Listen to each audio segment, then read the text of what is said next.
He paid just 5 cents for his breakfast, but before he could even finish paying, the clerk had already handed him his meal. The speed caught Ray Kroc completely off guard. He stared at the burger in his hands, not sure if he should take a bite. Was it really fresh? He looked around and saw everyone else eating happily. So he opened the bag, checked the food, and finally took a cautious bite. Just then, a worker walked by and started chatting with him. "What do you think of the burger?" the man asked. This might be the best hamburger I've ever had in my life. Well, we aim to please.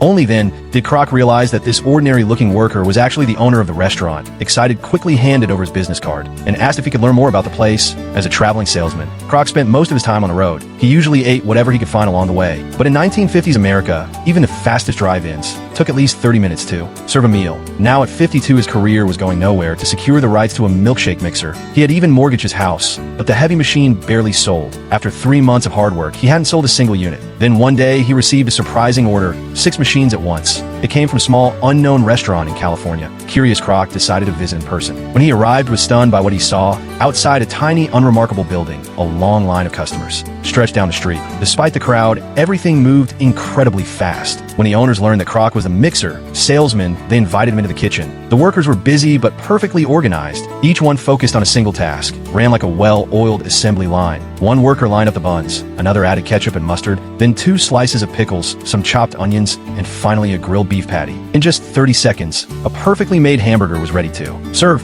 What amazed Kroc even more was that they made their own ketchup. The McDonald brothers controlled every detail, quality. Even the fries had strict rules for temperature and frying time. New employees could learn the process in no time. Kroc was deeply impressed. Over dinner, he couldn't wait to ask how they achieved such efficiency. The brothers eagerly shared their story. Unlike other restaurants, Donald's focused on one thing: speed. They built their kitchen like a production line. Instead of delivering food to customers' cars, they had people line up to pick up their own orders. That alone, a huge amount of time and labor. They replaced plates and utensils with paper packaging, which made eating easier and eliminated the need to wash dishes. They also discovered that burgers, fries, and Coke made up more than 87% of their sales, so they cut the menu down to those 3 items. By focusing on what mattered most, they could guarantee speed and consistency to design the most efficient kitchen. The brothers drew the layout on a tennis court. They placed every piece of equipment on the ground and had employees practice moving around. Whenever a movement caused interference, they erased the lines and redrew them. After countless trials, they perfected the flow. In that small space, everyone could move quickly without getting in each other's way. They remodeled the kitchen exactly according to their final design. The result was a restaurant that was both fast and wildly popular.